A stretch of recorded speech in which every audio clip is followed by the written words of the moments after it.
നമസ്കാരം. +1 അലോട്ട്മെൻറ്റിലെ EWS അതാണ് ഇന്നത്തെ വിഷയം. EWS എക്കണോമിക്കലി വീക്കറായിട്ടുള്ള, അതായത് സാമ്പത്തികമായി പിന്നോക്കം നിൽക്കുന്നവരുടെ ഒരു സെക്ഷനാണ് പറയുന്നത്. ആ സെക്ഷനിൽ എക്കണോമിക്കലി വീക്കർ സെക്ഷനിൽ വരുന്ന കുട്ടികൾക്ക് സർക്കാർ സ്കൂളുകളിൽ, ഗവൺമെൻറ് സ്കൂളുകളിൽ 10% സംവരണമുണ്ട്. 10%. അപ്പം അത് നമ്മൾ പ്രത്യേകിച്ച് മനസ്സിലാക്കേണ്ട ഒരു കാര്യമാണ്.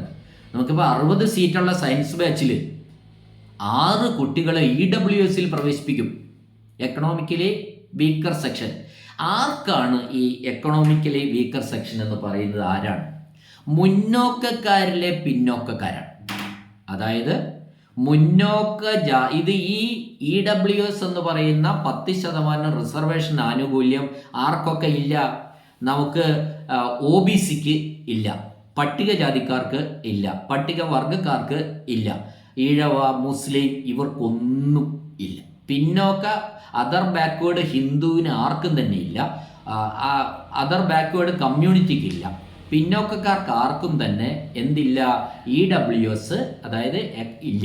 EWS എന്ന് പറയുന്നത് മുന്നോക്കക്കാർക്ക് വേണ്ടി മാത്രമുള്ള ഒരു റിസർവേഷൻ സംവിധാനമാണ്. ഇപ്പോൾ ഭരണഘടനയുടെ 103-ാം വകുപ്പ് 103-ാം ഭേദഗതിയിലൂടെയാണ് ഇത് വന്നിട്ടുള്ളത്. അപ്പോൾ ഇതിൻ്റെ ഒരു ആരാണ് മുന്നോക്കക്കാർ? നിങ്ങൾ കേൾക്കണം. മുന്നോക്കക്കാർ, ഞാൻ കേരളത്തിലുള്ള പ്രധാനപ്പെട്ട മുന്നോക്ക വിഭാഗത്തിൽപ്പെടുന്ന എൻ്റെ മനസ്സിലുള്ള, അതാണ് ഞാൻ പറയുന്നത്. ഇപ്പോൾ ഞാനിപ്പോൾ അതിൻ്റെ ബുക്കുകൾ റെഫർ ചെയ്തിട്ടില്ല, നമ്മുടെ മനസ്സിലുള്ള കാര്യം പറയുമ്പോൾ നിങ്ങൾക്ക് ഏകദേശം ഒരു ധാരണ വരും.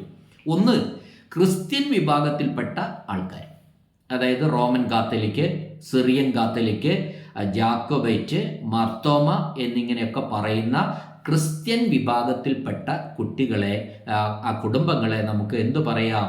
മുന്നോക്ക വിഭാഗത്തിൽപ്പെട്ട കുട്ടികളെന്ന് പറയാം.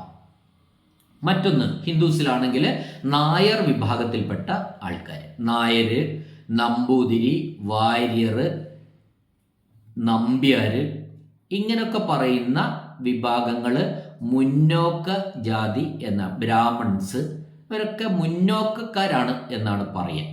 എന്തായാലും OBC അല്ലല്ലോ അവരൊന്നും.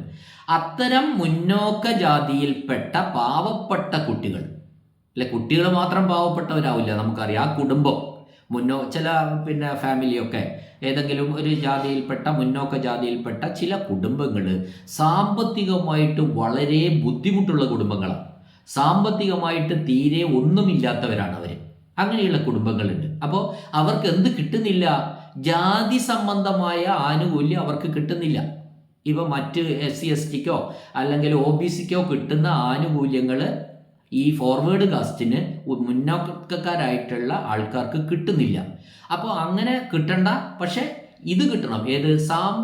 സാമ്പത്തികമായിട്ട് മോശം അവസ്ഥയിലുള്ള കുട്ടികൾക്ക് പഠിക്കാൻ ഒരു അവസരം ഉണ്ടാക്കണം. കാരണം അവരുടെ വീട്ടിലെ സാഹചര്യം മോശമായിരിക്കും, പഠന അന്തരീക്ഷം മോശമായിരിക്കും, പഠിക്കാനുള്ള സാഹചര്യങ്ങൾ, ഭക്ഷണം, വസ്ത്രം, പഠനോപകരണങ്ങൾ ഇവയൊക്കെ വാങ്ങി വളരെ നല്ല രീതിയിൽ പഠിപ്പിക്കാനുള്ള ഒരു സൗകര്യം രക്ഷിതാക്കൾക്ക് ഉണ്ടാവണമെന്നില്ല, സാമ്പത്തികമായി പിന്നോക്കം നിൽക്കുന്നവർക്ക്. അപ്പോൾ തീർച്ചയായിട്ടും ഇത്തരം വിഭാഗത്തിലെ കുട്ടികൾക്ക് ഇത്തരത്തിൽ EWS എന്ന് പറയുന്ന വിഭാഗത്തിൽ ഒരു ആനുകൂല്യവും റിസർവേഷനും ഒക്കെ കൊടുക്കേണ്ടത് എന്തായാലും അത്യാവശ്യം തന്നെയാണ്. അത് അങ്ങനെ മാത്രമേ നമുക്കൊരു സോഷ്യൽ ജസ്റ്റിസ് നടപ്പാക്കാൻ കഴിയുള്ളൂ, ഒരു ഇക്വാലിറ്റി നടപ്പാക്കാൻ കഴിയുകയുള്ളൂ എന്ന കാര്യത്തിൽ തർക്കമില്ല. അപ്പോൾ ഞാൻ ഒരിക്കൽ കൂടി പറയാണ്, മുന്നോക്ക ജാതികളിൽപ്പെട്ട സാമ്പത്തികമായി പിന്നോക്കം നിൽക്കുന്ന കുട്ടികൾക്കാണ് ഈ 10% റിസർവേഷൻ. അതിന് EWS എന്നാണ് പറയുക, എക്കണോമിക്കലി വീക്കർ സെക്ഷൻ. സാമ്പത്തികമായി പിന്നോക്കം നിൽക്കുന്ന മുന്നോക്കക്കാരായിട്ടുള്ള രക്ഷിതാക്കളുടെ കുട്ടികൾക്ക് വേണ്ടിയിട്ടാണ് ഈ 10% റിസർവേഷൻ. ഓർമ്മിക്കുക, ഇത് എയ്ഡഡ് സ്കൂളിൽ ഇല്ല. ഗവൺമെൻറ് ഹൈസ്കൂളുകളിൽ, ഗവൺമെൻറ് ഹയർ സെക്കൻഡറി സ്കൂളുകളിൽ മാത്രമാണ് ഈ 10% EWS റിസർവേഷൻ ഉള്ളത് എന്ന കാര്യവും നമ്മൾ ഓർമ്മിക്കുക. ഇത് ഈ ഇന്ന് നമുക്ക് എഡിറ്റ് ചാൻസ് ഉണ്ട്. ഇപ്പം നാളെ 28-ാം തീയതി വൈകുന്നേരം 5 മണി വരെ ഈ സർട്ടിഫിക്കറ്റ് കിട്ടുന്ന ആൾക്കാർക്ക് ഇവിടെ എഡിറ്റ് ചെയ്ത് അപ്ലിക്കേഷൻ എഡിറ്റ് ചെയ്ത് ഈ സർട്ടിഫിക്കറ്റ് കൂടി അപ്ലോഡ് ചെയ്ത് EWSന്റെ ആനുകൂല്യം നമുക്ക് വാങ്ങാവുന്നതാണ്. ഇനി വില്ലേജ് ഓഫീസറാണ് ഈ സർട്ടിഫിക്കറ്റ് തരേണ്ടത്. ഈ EWSന്റെ സർട്ടിഫിക്കറ്റ് തരേണ്ടത് വില്ലേജ് ഓഫീസറാണ്. ആ വില്ലേജ് ഓഫീസർ ഈ EWS സെക്ഷനിൽ ഇത്തരം സെക്ഷനുകളിൽ പെടുത്താൻ കൃത്യമായ ചില മാനദണ്ഡങ്ങൾ ഗവൺമെൻറ് പറഞ്ഞിട്ടുണ്ട്. ആ മാനദണ്ഡങ്ങൾ വില്ലേജ് ഓഫീസർക്കും അറിയാം. അതിൻ്റെ അടിസ്ഥാനത്തിൽ അദ്ദേഹം ഈ സർട്ടിഫിക്കറ്റ് തരും.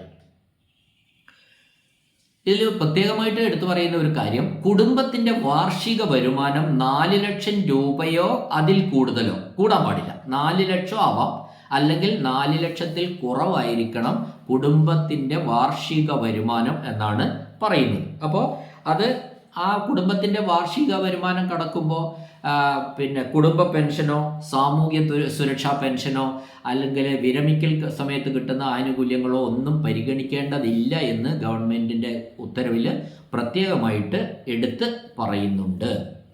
അപ്പോൾ ഇത് 2 സർട്ടിഫിക്കറ്റ് ഫോമുകൾ നമ്മളുടെ അനക്സറിൽ കൊടുത്തിട്ടുണ്ട്. അതിൽ വേറൊരു വിഭാഗം എന്ന് പറഞ്ഞാൽ അന്ത്യോദയ അന്നയോജന വിഭാഗത്തിൽ റേഷൻ കാർഡ് ഉള്ളവർ, അന്ത്യോദയ അന്നയോജന വിഭാഗ റേഷൻ കാർഡുള്ളവർക്ക് ഒന്നും നോക്കണ്ട, റേഷൻ കാർഡ് എടുത്തു പോയാൽ മതി. ആ വിഭാഗത്തിൽപ്പെട്ട കുട്ടികൾക്ക് ഈ സർട്ടിഫിക്കറ്റ് വില്ലേജ് ഓഫീസർ മറ്റു മാനദണ്ഡങ്ങൾ ഒന്നും നോക്കാതെ ലഭ്യമാക്കും. കാരണം അന്ത്യോദയ അന്നയോജന റേഷൻ കാർഡ് കിട്ടണമെങ്കിൽ അതിന് കുറച്ച് മാനദണ്ഡങ്ങളുണ്ട്. അങ്ങനെയുള്ളവർക്ക് ആ കാർഡ് ഉള്ളത്. ആ കാർഡ് ഉണ്ടെങ്കിൽ വേറെ ഒന്നും നമ്മൾ തെളിയിക്കേണ്ടതില്ല. ആ കാർഡ് ഉള്ളവർക്ക് ഈ സർട്ടിഫിക്കറ്റ് വില്ലേജ് ഓഫീസർ മറ്റു മാനദണ്ഡങ്ങളൊന്നും നോക്കാതെ സ്ഥലം എത്രയുണ്ടെന്നോ ബാക്കി കാര്യങ്ങൾ എങ്ങനെയുണ്ടെന്നോ വരുമാനം എത്രയുണ്ടെന്നോ ഒന്നും നോക്കാതെ ഇത് നൽകുന്നതായിരിക്കും. ഈ EWS സർട്ടിഫിക്കറ്റ് നൽകുന്നതായിരിക്കും. അങ്ങനെയുള്ളവർ അന്ത്യോദയ അന്നയോജന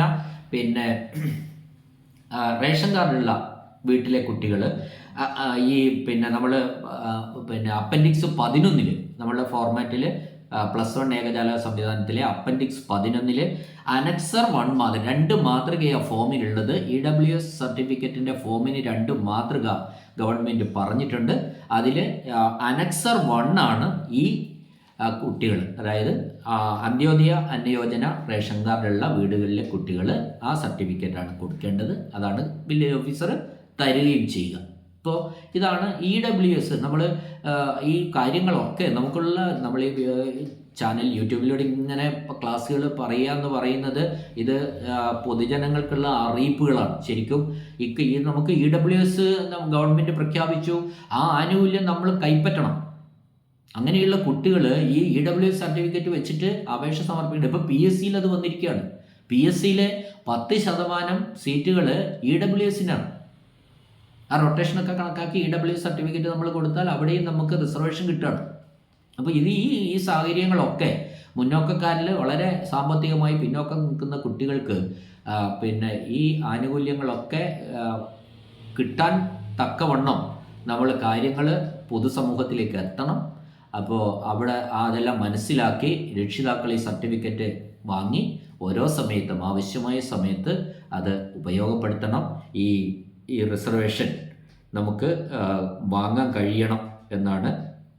ഇനി ഇതിൽ അപേക്ഷകരില്ലെങ്കിൽ, നമ്മൾ ഈ വിഭാഗത്തിൽ അപേക്ഷകരില്ലെങ്കിൽ 16-ാം തീയതി കഴിയുമ്പോൾ ഓട്ടോമാറ്റിക്കായിട്ട് സപ്ലിമെൻ്ററി അലോട്ട്മെൻറ്റിലേക്ക് എത്തുമ്പോൾ ഈ ബാക്കി വരുന്ന ആൾക്കാരില്ലാത്ത പോസ്റ്റ് ജനറൽ മെറിറ്റായിട്ട് മാറും അപേക്ഷകരില്ലെങ്കിൽ.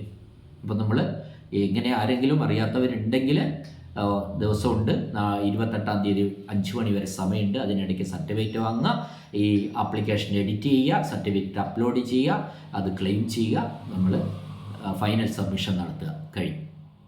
അപ്പോൾ ഇതാണ് EWS economically weaker section 10% reservation. മുന്നോക്കക്കാരിലെ പിന്നോക്കക്കാർ, മുന്തിയ ജാതിയിലെ മുന്നോക്ക ജാതിയിൽപ്പെട്ട പിന്നോക്കക്കാർക്ക്, സാമ്പത്തികമായി പിന്നോക്കക്കാർക്ക് നിൽക്കുന്ന പിന്നോക്കക്കാർക്ക് വേണ്ടി മാത്രം, സാമ്പത്തികമായി പിന്നോക്കം നിൽക്കുന്നവർക്കാണ്.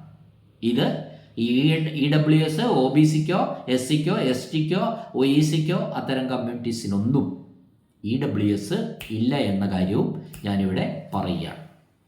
അപ്പോൾ നമ്മൾ ഓരോ വീഡിയോസും ഓരോരോ ഇൻഫർമേറ്റീവാണ്. തീർച്ചയായിട്ടും പുതിയ പുതിയ വിവരങ്ങൾ നിങ്ങളിലേക്ക് എത്തിക്കുക എന്ന ഉദ്ദേശത്തോടു കൂടിയാണ് ഓരോ വീഡിയോസും ചെയ്യുന്നത്. നിങ്ങൾക്ക് ഇതൊക്കെ സഹായകരമായിരിക്കും. ഒരാൾക്കല്ലെങ്കിലും മറ്റൊരാൾക്ക് ഈ വീഡിയോസൊക്കെ സഹായകരമായിരിക്കും. തീർച്ചയായിട്ടും ആകെ നിങ്ങൾ ചെയ്യേണ്ടത് ഈ ചാനൽ സബ്സ്ക്രൈബ് ചെയ്യുക, ഒന്ന് ലൈക്ക് ചെയ്യുക, ഇതൊന്ന് ഈ മാറ്റേഴ്സ് ഈ പറയുന്ന കാര്യങ്ങൾ കഴിയുമെങ്കിൽ ഒന്ന് ഷെയർ ചെയ്യുക. അങ്ങനെ ചെയ്യണം എന്ന ഒരു അഭ്യർത്ഥനയോടെ നിർത്തുന്നു. നന്ദി, നമസ്കാരം.